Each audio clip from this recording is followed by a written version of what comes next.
Robert Franklin Towns, Towns. What is your birthday? November 24th, 1930. And where were you born? Mount Morris, Illinois. Mount Morris? Yeah. 30 miles southwest of Rockford. Rockford, yes, yes. I've been there. Yeah, so have I. Uh-huh.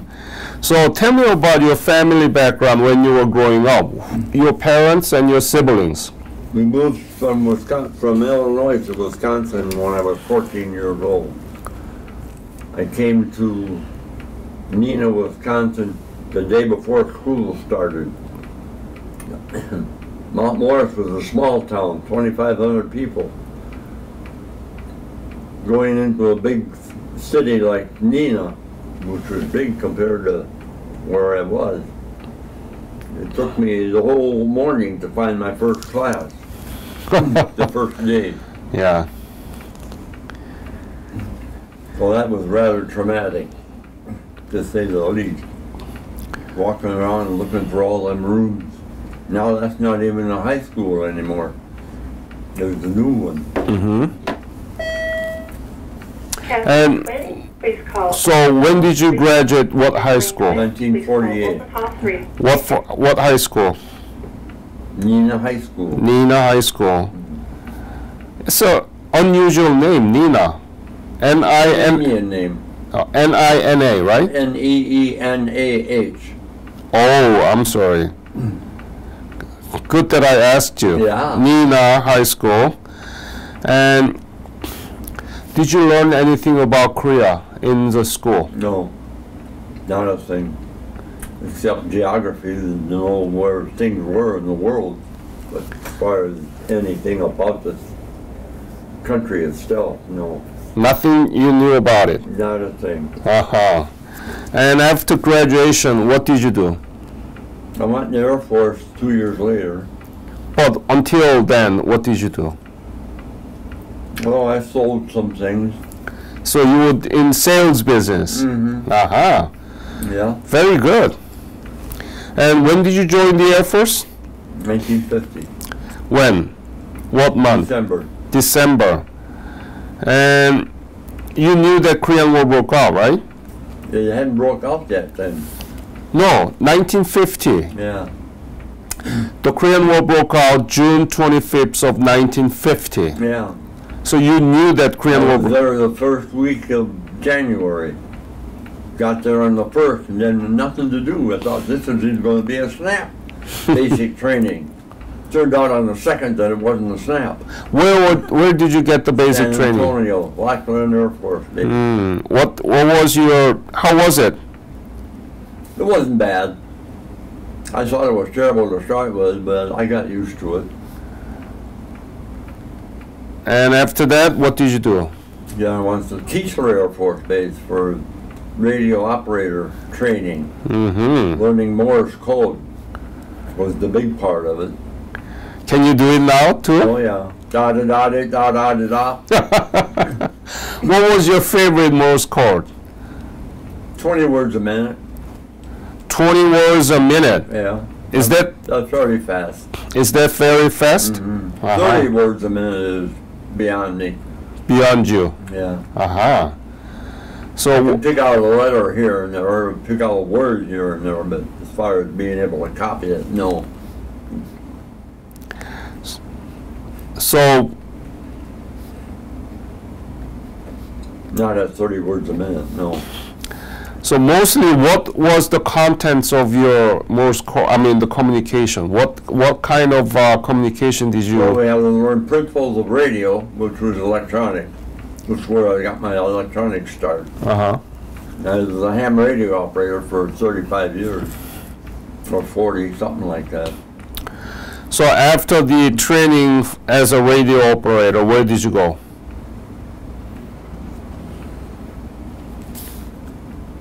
I was there for 2 years in San Antonio, Mm-hmm. working on base. Then they sent me to Fairbanks, Alaska. Fairbanks? Yeah. And what did you do there? We copied Morse code. 20 words a minute. And why there are We were part of the early warning network up there at that time. what network? Early warning. The radars were looking over the horizon to find the Russians when they were going to come over, if they came over, And try to attack the United States. who? The Russians. So the Russian was the main target, right? Yeah. That's who we were copying. We copy that stuff, and then they'd try to break the code. Our code breakers, there's a name for them, but I can't come up with it right now. Yeah, the code breaker. And what is it? The We were in security service. I had a top secret, what they call it? Clearance. clearance. Yeah. What was your unit? 136 I'm sorry, 136. Communication Security Squadron. That's about all I can tell you. So they told me when I left, because of the security part of it. What was your rank? I left the circuit at the Air Force as a sergeant. Sergeant. And did you intercept? Did United States intercept the Russian That's communication? what we were doing. Can you tell me about it? Not much. I They mean, told me I can't talk about it.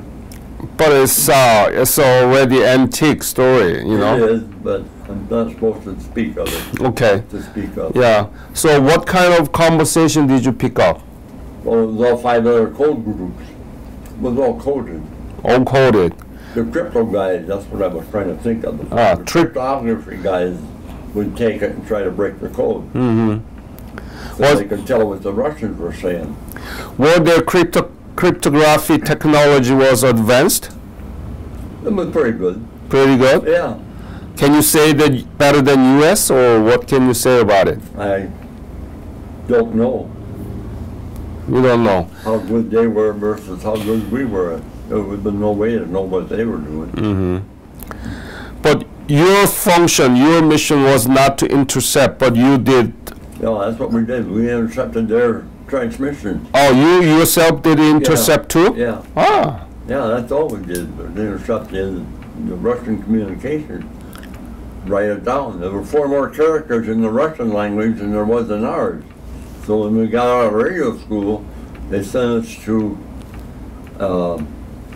San Antonio to learn the other 4 characters at 20 words a minute. huh. Now that's hard. I mean, you already know it 20 words a minute, and then you get these strange characters that come along, and it floors you. Then you're using a typewriter. If you didn't know how to type and you went through school, you had to go to school to learn how to type, so you could use a typewriter. I still can type. You must be very good. You must be very good. I enjoyed it. I liked it. It was boring at times. Communications in Alaska can be hit and miss. Yeah. Trying to get the Russians, sometimes you couldn't hear them. So you were in Alaska in 1951? 52 and 53. Okay. And did you or anybody else there pick up anything about Korean War? Not that I'm aware of, no. But that's the years that the Korean War was going on, That right? was a time when President Eisenhower flew over to Korea to try to get the, 53. yeah, But and there was all kinds of security then. and you didn't have any communication picked up from the Russia about the Korean War. Not that I know of. It's 5-letter code groups, it doesn't say anything. So you didn't hear anything about Korean War from there? No. No. The Okay. only thing we heard was on the news. There was no TV station up there at that time. Just radio. What about life there? How was the life? Where did you I sleep? had my wife up there with me, Oh, so I lived off base. so We had a Well, she got pregnant up there, but she actually had the baby when I got back. So your wife was in Fairbanks? Yeah. But not close to each other, right? You were at the base. The base was part of Fairbanks. If I walked home, it was 2 miles. Oh, that's I it. did walk home quite a bit. After a while, I got a Jeep so I could ride home. And then we took the Jeep and went up into the mountains and banged around up there. Not bad.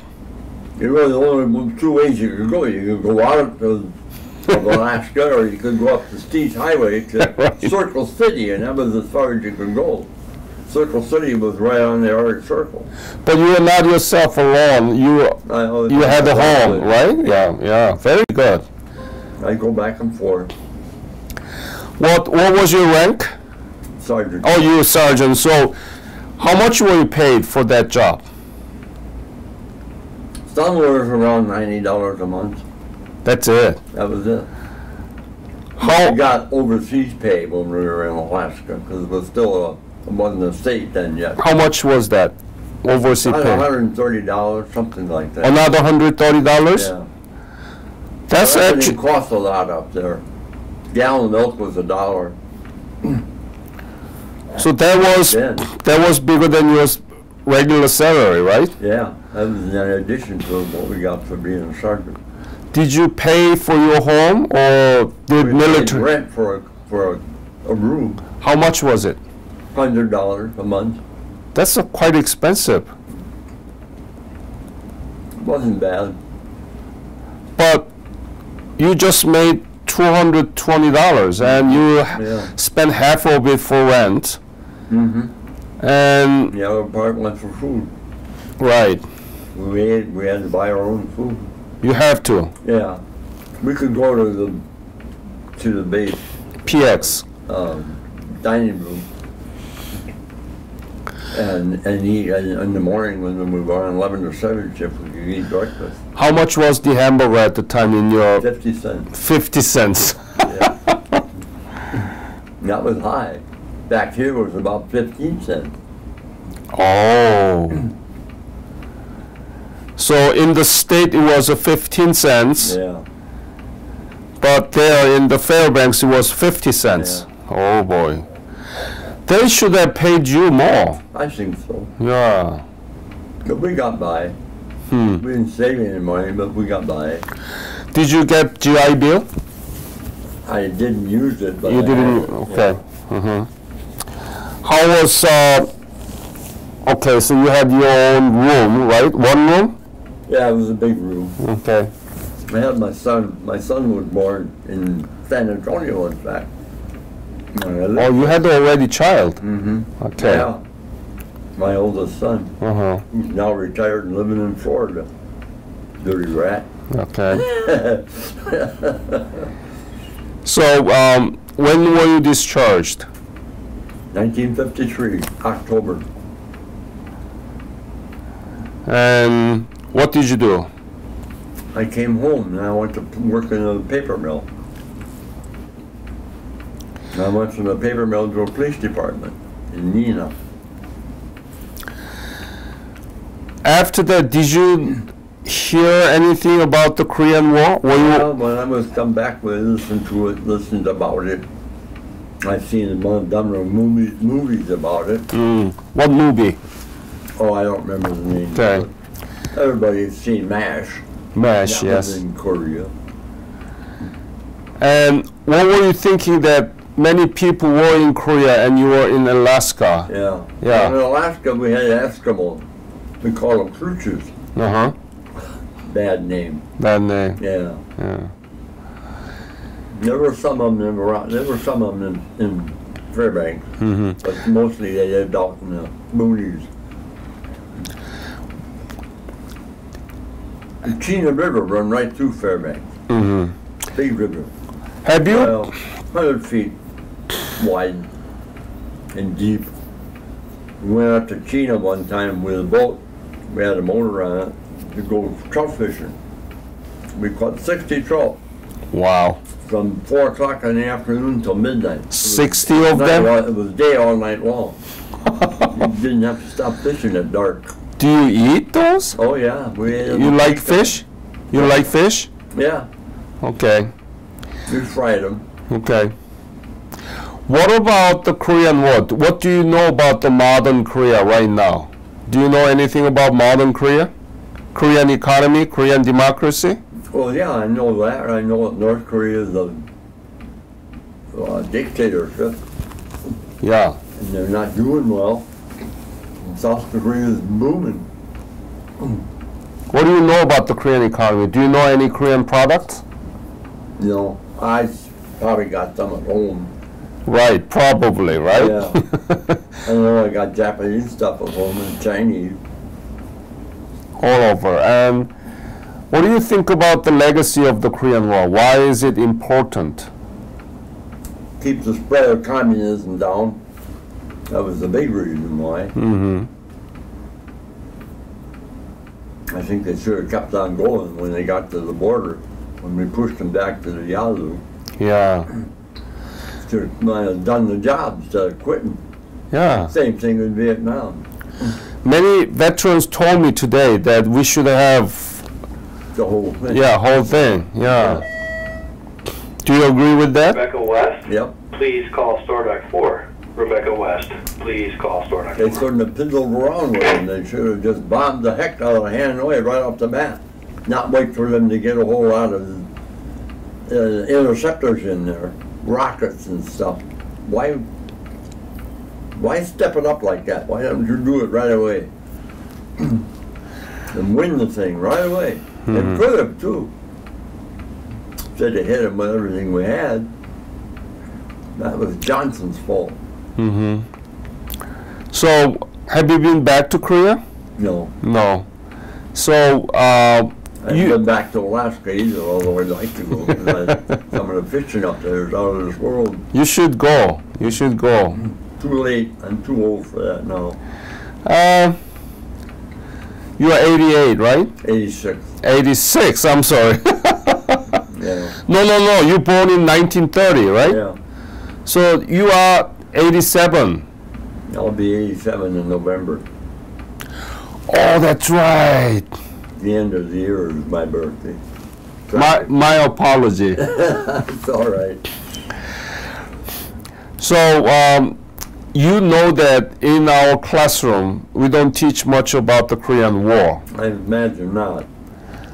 Why is that? Why is it known as a forgotten war? Because it wasn't really a war. It was something else. Mm-hmm. A UN invasion, I guess you could say. Uh-huh. Because we had all the UN countries supplying soldiers. But U.S. is the biggest Was the biggest contributor. part. Yeah. Mm-hmm. Bob, do you have any other episode that you want to share with me on this interview? About your work in Alaska as a radio operator. Any episode? Do you We remember? had gold dredgers when I was up there. That would go through the gravel and dig down and get the gold out. Yeah. In the process, they would float because the water would come up. Uh-huh. In the summertime, they'd run. Uh-huh. And you could go out there and watch them. See, there would be 3, 4 of them, and they're all scattered around on that plain between the two mountain ranges, the Alaskan mountain range and Brooks mountain range on the north side of it. You could always see snow all summer long. You'd see snow on the mountain, Yeah. the tops of them. Any other interesting episode in Morse code while you are doing those? I was a ham radio operator then, and Mars, Military Amateur Radio System, had a station on the base. Well, I was working days most of the time, around the clock. But I would get done at 10 o'clock at night, and I'd go over to the Mars station. I had a key to get in. And I'd get on the air and talk to the guys in Okinawa and Japan. Besides, I'd talk back to the States. Uh-huh. As the skip would work around from New York to California, when I'd get on the air at say 11 o'clock, I'd be talking to New York City on the East Coast. and I'd work phone patches back and forth. And I actually got one guy in Okinawa whose wife was in Fairbanks, and she was about to have a baby. Mm-hmm. And he wanted to talk to her. So we set it up. I called the hospital, asked them if they could get a phone into her room, and they did. And the next night, we got in contact over the air, and he talked to his wife on the radio. That was pretty good. Yeah, that's very good. You did nice job, right? Yeah. Oh. And I run phone patches back to W1NIQ. I think that was a call sign, into Connecticut. And he would call anywhere around in New England Wow. and run phone patches from guys that were in the service up in Fairbanks, running phone patches back and forth. You see that sometime in movies and stuff where they do that, but it's real. They really do it. Yeah. I did it. And you did good for that. And I The could person, do it right? all night long. Yeah. Then go home and sleep all day Yeah. until it's time to go to work. Did Didn't make you? my wife too happy. Right? I only did that when I was on Street 11. Oh. And Bob, I really enjoyed the conversation with you, and it is important for us to document each veteran's I took memory. my Jeep one time, then my wife and a guy and his wife with me, and we went up into the mountains and we found this little trail going off to the left. And there was a big, I call it a mountain, it was just a large hill. Mm-hmm. And the thing went up, and I put the Jeep in low, both lows, and we're just crawling, but we went all the way up that thing, and we found out there was a place where the water was coming right out of the mountain.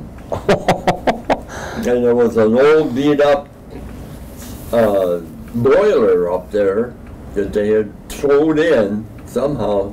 Miners had done it, and they were panning in that stream where it come out of the mountain for gold. That's what they'd been doing. Hmm. And it had been some time because the stuff was all rusty and everything. So you might have been killed. That's possible. Yeah. We went blueberry looking one time. Some four of us going back in, and we were walking through grass about this high. Well, about that high. I say grass, it was not grass like what grows on the front lawn, Mm-hmm. but it was green, it was grassy type thing. And we went in about a quarter of a mile, maybe a half a mile. We found blueberries and we picked them. And we were walking out, and all of a sudden we come upon this place where the grass was all flowing to the side, and it was a trail coming through there. And we started going, sniffing, and we could smell a bear. That's what it smelled like. We didn't see the bear. Then a little further along, we come along, and there's a big pile of dung. It was still smoking. So we were pretty close to that bear. We got the heck out of there. Yeah. You are lucky. Yeah, we got in my little old Jeep, and away we went. Mm-hmm. Bob, thank you very much for sharing your story with me today. And we'll edit this, and then we'll publish it, and we will use it in the curricular resources. Okay? That's good. Yep. Very good. Yep. Thank you. Thank you so much.